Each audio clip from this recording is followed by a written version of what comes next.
Feasibility of UV light sterilization of masks by Sophia Ankermund.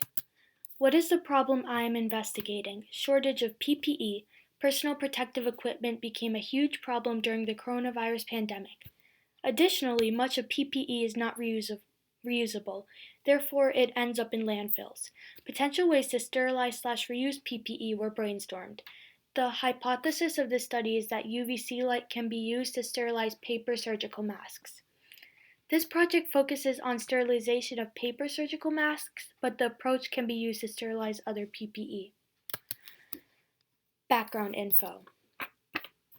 Diseases are spread through human contact. Surgical masks can block out airborne germ, virus, and bacteria particles if worn properly. Disinfection kills germs, bacteria, and viruses. UVC light is capable of killing germs, bacteria, and viruses since it has the shortest wavelength and highest energy compared to UVA and UVB light.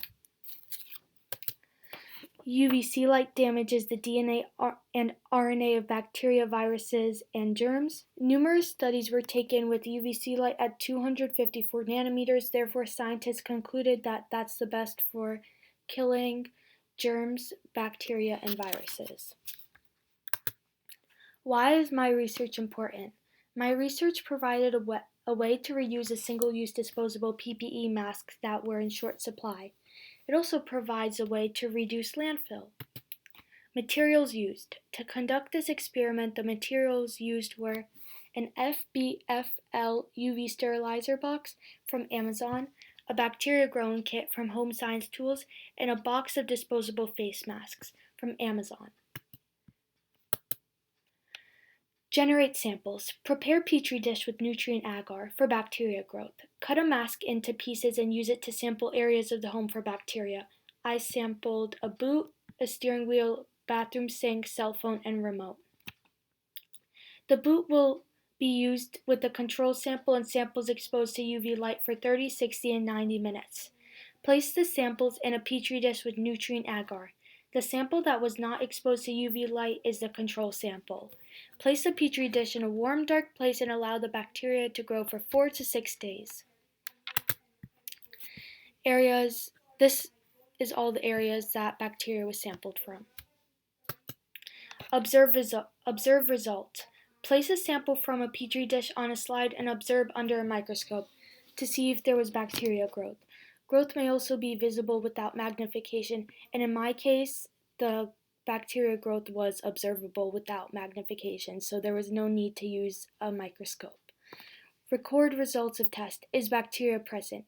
Repeat for each sample. Based on the results of the testing with the boot sample, the UV exposure time will be increased or decreased for the remaining test cases. What is the key result of my study? Claim/key result. UVC light can be used to kill bacteria and disinfect surgical masks. This is the inside of what a UV sterilization box looks like. Results/analysis. Based on the data gathered during this experiment, the longer the mask was under UVC light, the less bacteria colonies there were.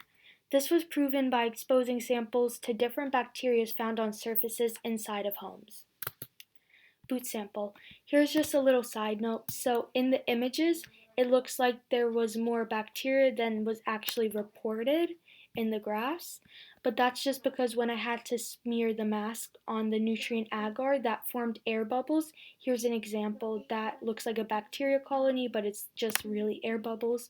So in some of the pictures, it looks like there's more bacteria colonies than reported in the graphs, but to the human eye, you can see that those are just air bubbles. So as you can see in the graph, as the number of minutes under UV light increased, the number of colonies decreased. This is true for the boot sample, the phone sample, the steering wheel sample, the remote sample, and the sink sample. Summary graph. All samples. Here is the summary graph of all the samples that were taken. It's true for every single sample taken that as the number of minutes under UV light increased, the number of bacterial colonies decreased. The highest time under UV light that I tested was 180 minutes. Summary/conclusion. UVC light can be used to decrease bacteria growth on masks. The longer the samples are exposed to UVC light, the less colonies were observed. Next steps. Not all colonies were eliminated. To improve the results, the amount of time under UVC light could be increased. This might not be practical, so another option is to increase the intensity of UVC light. The study did not evaluate the ability of the mask to block airborne particles was affected by the exposure to UVC light. All these things could be further tested if needed. And here's the sources of the background information.